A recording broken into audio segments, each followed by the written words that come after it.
Sono passati esattamente 14 giorni dalla grande tempesta che ha sconvolto le frazioni di Campagnari e Stroppari nel comune di Tezze sul Brenta.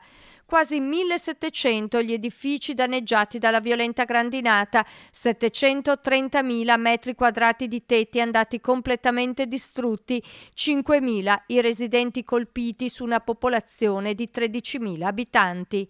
I numeri sono impressionanti e la stima dei danni fatta dal comune fotografa la drammaticità della realtà. L'importo ammonta a 71 milioni di euro. Per quanto invece riguarda il patrimonio privato, anche qua ci siamo avvalsi del sistema informatico territoriale, abbiamo rilevato nella zona interessata tutti quanti gli edifici residenziali che sono stati danneggiati nelle coperture, sono circa 1500 gli edifici che hanno bisogno di un rifacimento quasi completo e 130 circa gli edifici industriali che hanno subito gravi e seri danni. Anche gli edifici pubblici della zona hanno riportato seri danni. Stiamo parlando delle scuole, della piscina di Campagnari, del centro anziani. Per ripararli il comune ha stimato una spesa di 700.000 euro.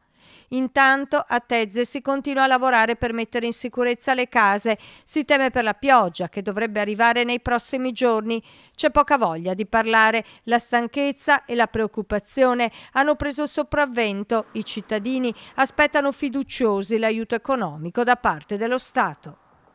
Bisogna che il governo faccia il decreto, che disponga dei fondi, che assegni dei fondi per questa emergenza, che venga nominato il commissario per l'emergenza e poi la procedura per fare le richieste. Quindi ai nostri cittadini dico, al momento non c'è nulla da fare perché la stima sommaria come richiesta dalla Protezione Civile l'abbiamo fatta noi, che mettano sicuramente da parte eventuali ricevute, fatture pagate e documentazione fotografica perché saranno indispensabili nel momento in cui si attiverà la procedura per poter fare la richiesta di danni, nella speranza che questi arrivino.